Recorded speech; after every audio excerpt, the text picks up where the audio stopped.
Welcome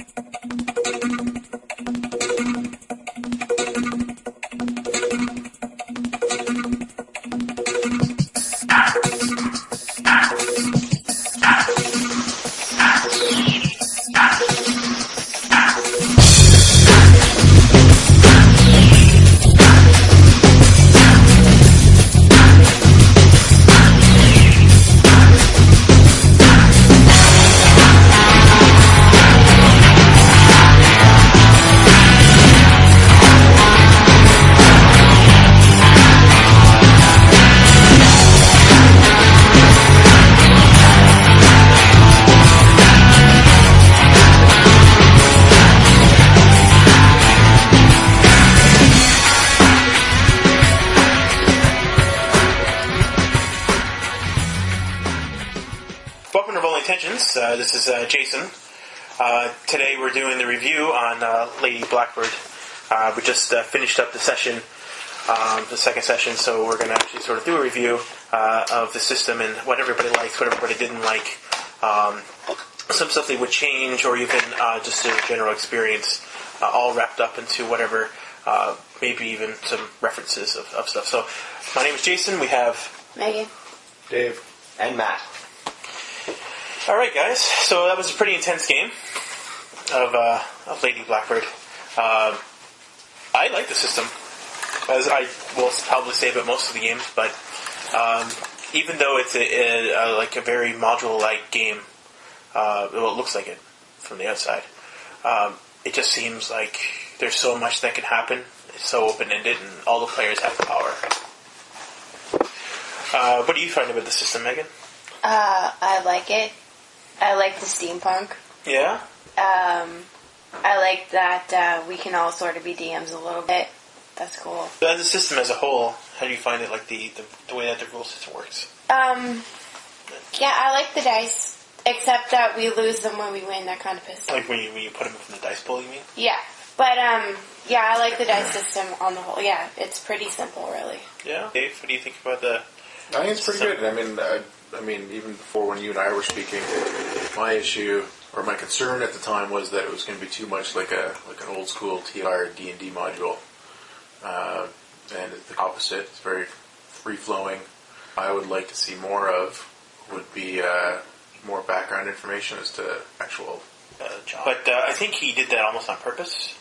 I think he sort of did that on purpose so that it leaves it to the players to sort of make up their own background. So like for instance, what you guys did with the Dread Pirate and everybody else, like you guys made that up, right? So, but yes, sort of, yeah. Some of it. What do you think about the system, and what changes would you make? Or Well, for me, actually, to counter Megan's point about losing the dice when you succeed, I disagree with her because, if you fail a roll where you add dice from your 7 dice pool, it actually benefits you for later on. That you get it back because you fail at that point, so stuff's going to get harder the more you fail, right? Subsequently. So having those dice come back keeps you from getting stuck in a rut. Plus you get plus Definitely. 1. Yeah, and it makes there's something good about losing too, right? Yeah. So yeah, it's an award for losing because something bad's going to happen to you because that's what the game is, a dramatic game. So and like all story systems, stuff usually gets better story-wise when bad things happen because if everything works fine, it's boring, right? Yeah. Another thing to see here that didn't pop up in this session was the conditions modifiers: the injured, dead, tired, angry, lost, hunted, and trapped. Yeah. That's nice to add for story-wise because it helps out the game master and the players too to come up with things like results that happen. Say if you're injured, how's that going to affect the story? Like, what's a possible twist that could happen, or you're lost? Yep. It's a good device to assist you in telling a story. I really enjoy the keys and the secrets. They add a lot of flavor. And with my character, I swapped. Playing Kale Arkham, I swapped out the key of the mission for the key of the Tinkerer. And having the ability to swap out for additional keys or secrets is very nice. I like the customizability. All in all, it's a very simple system rules-wise, but it leaves a lot open for interpretation and addition, subtraction. So even with like pre-made characters, did you guys feel like it was like a pre-made character, like you went with other systems? For me personally, no, because they just give you rules, and like I don't know how Kale's supposed to be. Is he like I don't know, charismatic kind of person? But that's like, your call. Yeah, exactly. It's player's call. So having, for me, pre-designed rules is a good stepping stone. It's good to start off, especially when you're starting with a new system. Yeah. You're not daunted. Like, for instance, let's put this up against D&D. D&D is very daunting for a brand new player because you have all these like stats and rules and customizability, and it takes so long to learn them all. With a system like this that gives you a pre-made character, you can jump right in and hit the ground running, right? And have fun. And what about you, Dave? What about you? Did you feel like you're playing like a pre-constructed character? Sometimes. But, I mean, again, the system's very free-flowing and very flexible, so it's easy to... I mean, other than being stuck with a name, you can still pretty well do whatever you want, right? I mean, you do have your base traits. And they do change, but yeah. What about you? Did you feel like you're playing like a pre-constructed character? I almost find that when you're given something like this, it has more room for creativity because there's only, you start with this, but you can branch out from it. I mean, it does. I don't feel boxed in or anything. So. It's like creativity comes from limited. Yeah, right? It makes you more creative. Right? The more limited you are, the more creativity comes from it because you have to manipulate patience. Yeah, which makes you creative because you're coming up with other solutions outside your bounds. Now, there is a couple of issues I have in the system, but we didn't run into it. For instance, the conditions, right? We actually did have a lot of conditions the first session because you guys weren't in a ship. Yeah. A lot of this was you guys were in a ship. The only time you got out of the ship was with the Pirate King, which I probably should have put up a challenge when you went to talk to him for the first time, but I didn't. Probably should have, though. And when you guys talked to the Dread Pirate King, or Jed Pirate Roberts. Jed Pirate Roberts, right. So, other than that, I mean, I could have gave you conditions inside the ship. I guess I could have just like banged you off the walls or something like that. But instead I usually did with twists. But I could do twists and conditions in this game, so I could have put a twist and then put somebody with a condition. At one point I was going to have you all trapped. At one point I was actually going to get you all taken off. But I think you guys ended up succeeding. I tried to do conditions, but your ship is also like a party thing, right? Where if your ship is injured, everybody's involved because everybody needs to get that thing fixed, or everybody's got to do something to it. Yeah. The issues I have with the system is there's no PvP. There is no way to do PvP in this system. As you see, this is not like a dice managed system. Like I give you a number, and you roll it out. If I give you a number, for instance, if let's say you want to go clock like a Kale wants to go over and smack Snargle because he did something stupid. And you actually want to like club him good and knock him out. Because it's the way the story-based system is, it's like, it doesn't work. You could actually do that. You can. I can give you a number. Well, no, right? You could even just go with... Roll off. Do it like a PvP. Like how many... If Megan dice and I wanted to dice. fight, it's dice versus dice. So if I'm going to use all my dice pool plus my traits... Then yeah, you could. But the thing is that a lot of the conditions they're basically given from the GM to add story. So when player versus player comes in, they don't usually do it to add story. They usually add it to get what they want, right? But what you want isn't what she wants. So what's like? Is it up to the players? Is it fair for the players to be able to decide what the other player's fate is without adding anything to the story? Like if you want to knock somebody out, the knockout is presumed dead, right? She has to sort of agree with that, right? She can't just be like whatever. But if it fits the story, then. If she's okay with it, but if she argues it, there's nothing, there's no resolve in the system. Yeah. Right. But then again, the system's 15 pages, and that includes 5 character sheets, 5 character sheets that are manipulable, and then 1 blank character sheet. The rest of it is, and then there's like 2 or 3 pages of like background story and like 1 page, and then you're extremely small. Right? We're meant to work together. The characters are meant to work together. Yeah, they are. But there are some conflicts, though. Like, for instance, his conflict against violence, and your conflict with violence. It seems like you've meant to clash them, but I feel like given a little bit more thought into it, well, maybe not thought, but given a little bit more time I don't know. Maybe because he didn't write it all out, maybe he didn't think about PvP, or maybe it was just not meant to be that way. Possible too. I mean, like some board games are collaborative, and some of the team-based games actually, in board game sets, sometimes have conditions that makes a single person win, but usually that's like screwing over the other players, right? So, yeah. So everybody went through what they would change for the game. We sort of did that. For me, the only thing I would change is what Dave mentioned earlier is a little more background, like optional background. Like for instance, you have to use it, but it's there for you. So maybe like a little update would be nice to the game, like say 10 pages, a couple more locations. That's twice the size of the game. Okay, well, but I know what you mean. You know, like give optional locations, background behind besides those locations, or suggested enemies, or even just. They do that. Oh, they do that? Yeah, all that's the stuff that I got. Oh, so all that little stuff is where it just says your guide, which is running the game. So, like this is the suggested enemies, obstacle things on here, right? Oh, okay, we'll scratch that then. But and the description of the areas, they have one line, like 1 or 2 lines of the area, so they don't give you much, right? Okay. Yeah. But but I understand what you mean. You probably have a little bit more to the feel to the world, right? But I think the person who designed the game wants the leave world, it very open-ended. Yeah, leave the world to the players. The players can manipulate it as they see fit, right? Would you suggest this to a new group who are in the traditional game system, like people who are not used to story games? You mean like D&D people? Well, traditional being GURPS, Rifts, Palladium. People who play traditional games who are curious about what story games are like, but they can't get their foot in the door. Yeah, this is a good starter. Think so? Yeah, I think so.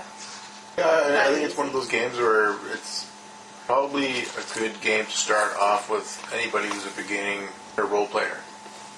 Yeah. Right? Because, I mean, let's face it. Even just in general? Other than, in general, right? Like, I mean, other than needing maybe a dozen D6, which you can pick up at a dollar store, you can, that's all you really need, right? The rest is up to the players. It's not, it's rules light, so. Plus, there's no clunky stats or, for a new player to trip over either. It's, just use your imagination. I say, hey, it can't hurt to try, right? So, I noticed one thing, too. Megan, in the very first session, had a lot of issues with trying to understand exactly the role of the player. I'm just used to being bossed around by DM. But I this time I wasn't as bad. Oh, no. See, I got used to it. No, totally. I have the first session. I'm not really complaining. I'm just making an observation because I think that's the same thing for people who would be, in the same place as you, right? Where they were probably the person that would have stayed behind in the background. Support players. Yeah, support players. They ignite when battles happen, or whatever the system is based off of. Whatever that system's key mini-game is, we'll call it a mini-game. Because there's role-play, right? And then there's a mini-game. All systems have it, right? In this case, the role-play is everything up until you take the dice, and then when you roll the dice, it's like a mini-game. And then the story continues on there, right? So like D&D, the story's whatever pathways in between, and then the fights are the mini-game. So people who are set like that, I think support characters will have a lot of problems with this. The support players, sorry. Because the mini-games are so short, and the challenges are just, especially having to narrate your own stuff. Yeah. And I had to do that a lot. Yeah, but this game could also be a good device to help bring them out of the shadows, right? Like, if you're a support player and you're shy about role-playing, unless you kind of force yourself to come out and be a little more upfront, a little more, get your opinion in there, you're not going to have a very good time with this game. Because like you said, Jason, the minigame's so small and short that if a person only wants to be a support character or support player, they're not going to have fun with this game. Yeah. Like most story games, they're not going to have fun with it. So it's a good device to get them out, let them spread their wings, right? Well, that's what I'm saying. You say there's no PvP, and I feel like we're all working together. We're all equals. We all contribute the same amount, right? So, yeah, there really isn't a background people. Now, I wasn't the one who was running it, but But still, you can put I mean, yourself in my I'm shoes. under the impression that Like, if I gave you the book, you could run this. yeah, and that's sort of like what I'm getting to is that this is also a game where if someone was interested in learning to be a game master, this would be a good game to start them off with because most of it is that free flowing concept, right? Like you don't need a whole lot of prep time, and it gets. Don't need any. I came. That's what I mean, right? Like, and it gets the person ready for that free flowing GMing style, regardless of the game system, so that they're not always having to spend time trying to like I know people who have spent like anywhere from an hour to 5 hours a week prepping for a session, right? Or longer, right? And you don't really need to do that if you play something like this regularly. But I think a lot of story games are generally like that, though. But yeah, so there's no preparation at all. So like it's definitely good for players and GMs, I think. And the fact it's free is nice too. So people can print it off freely. It's whatever they want. Yeah. There you go. Just a dollar store investment for dice. Yeah, that's it. And the rest of it's a PDF you download off the site. Blackbird. So, anybody have any final words about the system, about Lady Blackbird?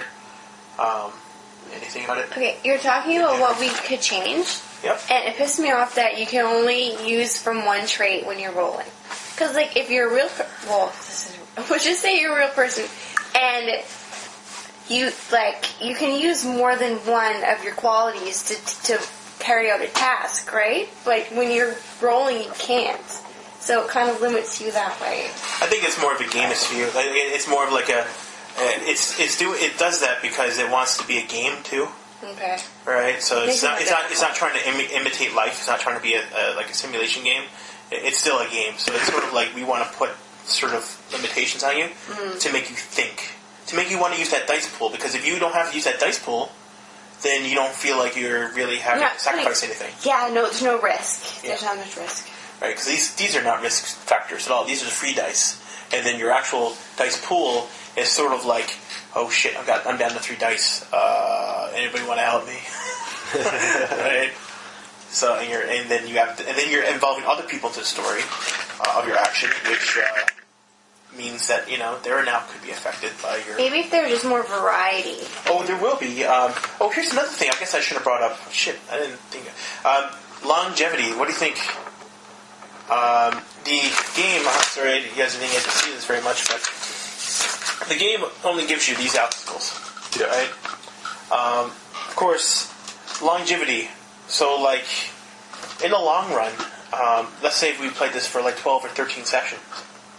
How do you think the game's going to hold up? It seems to be something you can do because the keys and the secrets and stuff seem to be things that branch off into other quests on its own. Like, it's almost got its own like quest lines with them, right? So, like, what about long-term games if you were going to sit down and play Lady Blackbird for a long term? I'd say if you have a group that's very good at role-playing and stretching things out, it'd be great. But if you have players who are more like traditional gamers, that they're very to the point, like just complete the... Railroading? Yeah, railroading. They get through this and like maybe... They get through all, what is that, six obstacles there? Yes. They get through all 6 obstacles in 1, maybe 2 nights. Like, say 4 hours of session, right? They just like blast brute force right through all those. These are basically suggested obstacles, right? So, I mean, I could make up my own as I see fit, but these are basically what they want to hit the point. You're right, though. Once you're out of these 6, right, at what point then does it just become like you're thinking about it on the fly? But this is almost like a training module. I'm sorry. Go ahead. Oh, no, I was going to say, I mean, I think it's a better short-term game. Yeah. Long-term, it would be doable, but eventually you'd run out of traits and you'd run out of character growth. And I feel that way, too, actually. Like, you can only do so many sessions before you run out of resources. And now, this is only chapter 1, right? So, this is his, like, test to see how the world likes it, and then chapters of different games, I guess, same rule sets, right? So, yeah, John Harper was the guy who did this. So, John Harper's site, which I'll post up on the phone. So, if everybody enjoyed themselves, that's good. I guess that's job day. All right. Yeah, thanks, Jason. Alrighty, and that's the review of Lady Blackbird. Next month, we'll be doing, hopefully, if I can get the people together, we should be able to do Dungeon World. And that's by the Sage Cobalt. Right. Well, thank you for coming, guys. Thanks, Jason. You know you wanna wear a Victorian era vest and a cape or a gown and tiara with a green mohawk and gloves that rock, a utility belt, goggles, and a pocket clock. Where the trains are chugging, there ain't no plugins. You better watch out or you might get stuck in a dragon's nest or a temporal vortex. Yeah, I'm talking about steampunk, a mix between a period piece and a sci-fi fantasy. They only have steam, or so it seems, 'cause they also have advanced machines.